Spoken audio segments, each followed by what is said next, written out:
only by 7-0 at the half, but they came out of the second half looking like another team. A big night for Mark Owens. Touchdown runs of 7, 69, and 67 yards. Let's have a look at a couple of those long runs. Johnson force feeds it to Mark Owens. He's got lots of running room. First down, and he may go all the way. One man to beat. Watkins won't get it. Touchdown. Johnson gives to Owens. He goes to the hole. He has a first down. He may have a lot more. Good block by Shockley. Owens down the sideline. Give him 6. As you heard, Rick Johnson was handling the quarterback duties for the Blue Devils last night. Other scoring came as Freddie Pennington recovered a fumble in the end zone for a score.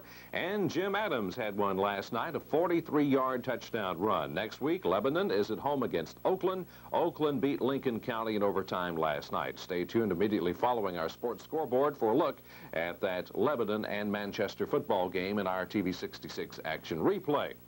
Well, it was homecoming night last night. Over at Mount Juliet, a big crowd turned out, and the Golden Bears of Mount Juliet had their homecoming, complete with, of course, the band, lots of pretty girls, the homecoming court, and they celebrated with a 35-6 victory over McGavock on the football field. Deion White scored on runs of 1 yard, 4 yards, and 2 yards. David Collins scored once, as did Gordon McHolland. Next week, Mount Juliet is at home against Smyrna. Smyrna lost last night to Stratford.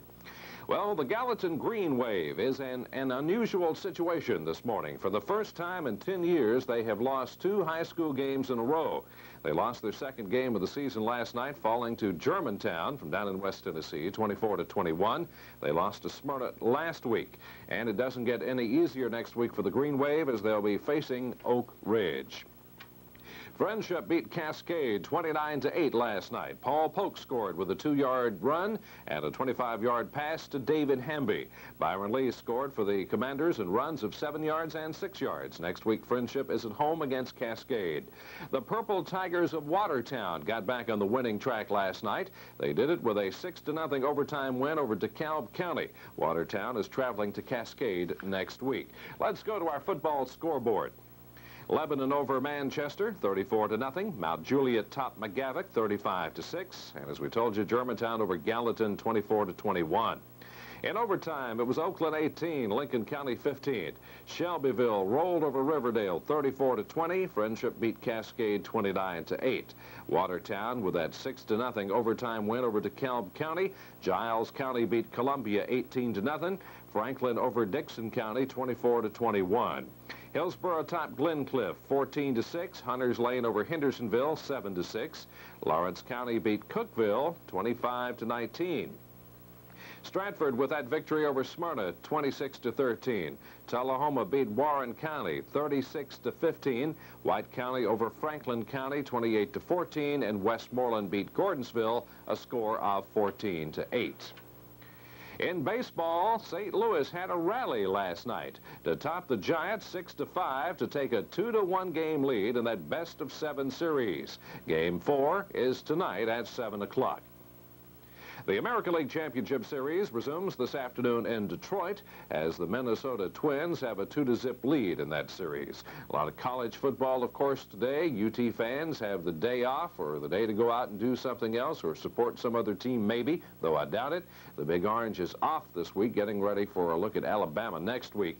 Vandy's on the road. They're in Auburn to face the Tigers. Last year, Auburn won 31-9 in Nashville. One big game coming up here in the mid-state area you might want to go check out tonight up at Vandy Stadium. It's going to be Tennessee State playing Grambling. That ought to be a good game. MTSU's on the road. They're down in Memphis as the MTSU will be playing Mississippi Valley State. Tennessee Tech is hosting Youngstown State. And the Memphis State Tigers are at home this afternoon down at Liberty Bowl Memorial Stadium. They're facing Alabama.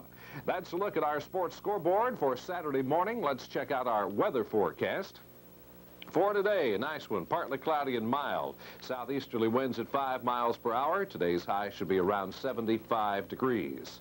For tonight's cloudy skies, 50% chance of showers tonight. Northerly winds at 5 to 10 miles an hour and a low temperature tonight of around 50.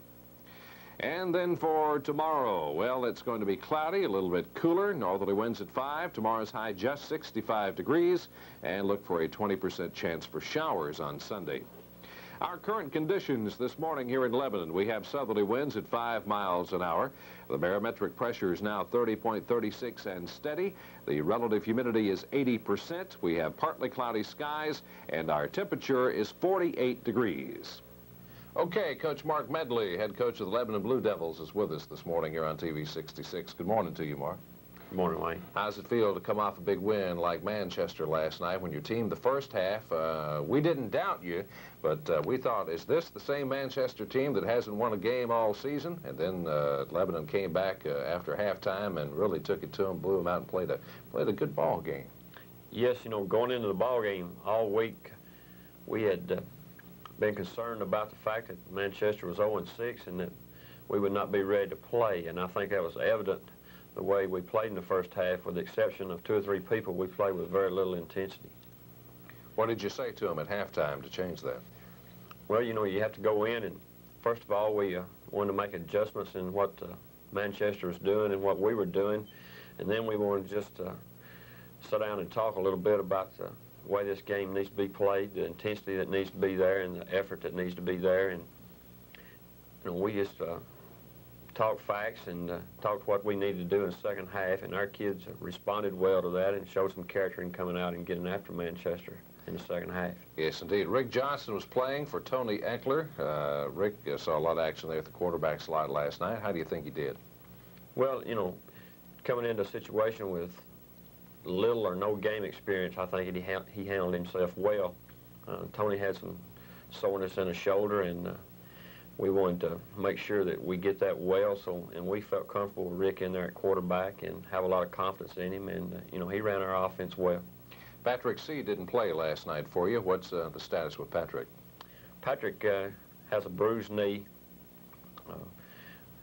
Dr. Lipscomb felt it was best that he not play last night to give that thing a little more time to heal.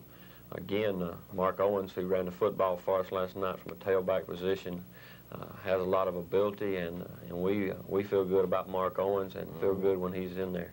You ought to feel good. He had 3 touchdowns, 7-yard run, and 2 long ones, one to 69, one to 67 yards. Big question, how about Eckler and C for the Oakland game coming up on Friday? Well, going into the Oakland game, we're going to need all of our guns, and we anticipate both of those people being ready to go. Oakland played a big ball game last night. Of course, non-conference game for Oakland. They played at home, and they beat Lincoln County. Lincoln County, pretty tough team this year. Not as tough as some years past, but they're tough. What do we know about Oakland? What should we be looking out for Friday night? Well, Oakland has, first of all, a good football team. They're a tailback-oriented football team. Rendell Hugel, he'll get the football probably 30 times Friday night. Student body left and student body right. They have some receivers who can catch the football. You know, it's going to be a challenge for our defense. We're just going to have to pursue like crazy and get after the football. Back to last night's win that we had over Manchester. Pennington scored. He recovered a fumble in the end zone. Jim Adams had a 43-yard run. Looked like you were giving some fellas a chance last night to get out there and show what they could do, and several of them did that. Yes, you know, a lot of times all a young man needs is just an opportunity, and I think that was evident last night in the way some of our people performed. We talked about not playing with any intensity in the first half. Freddie Pennington was one of the few people that we had that was ready to play when he went on the field. He had an exceptional game from his nose guard position. Yes, he did.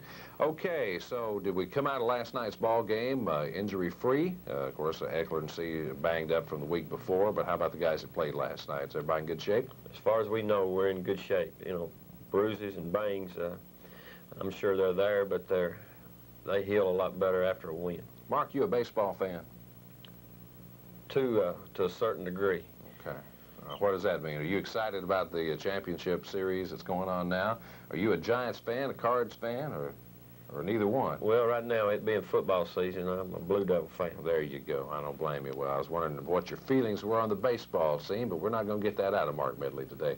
Thanks for being down here with us, and we'll look forward to talking to you next week when hopefully once again we'll be getting ready to see another game of winning Blue Devil football. Y'all are doing a great job out there. Thanks so much for coming by. Now, everybody, stay tuned for a look at last night's ball game and our action replay as we now get set to watch the Lebanon Blue Devils and the Manchester Red Raiders on TV 66.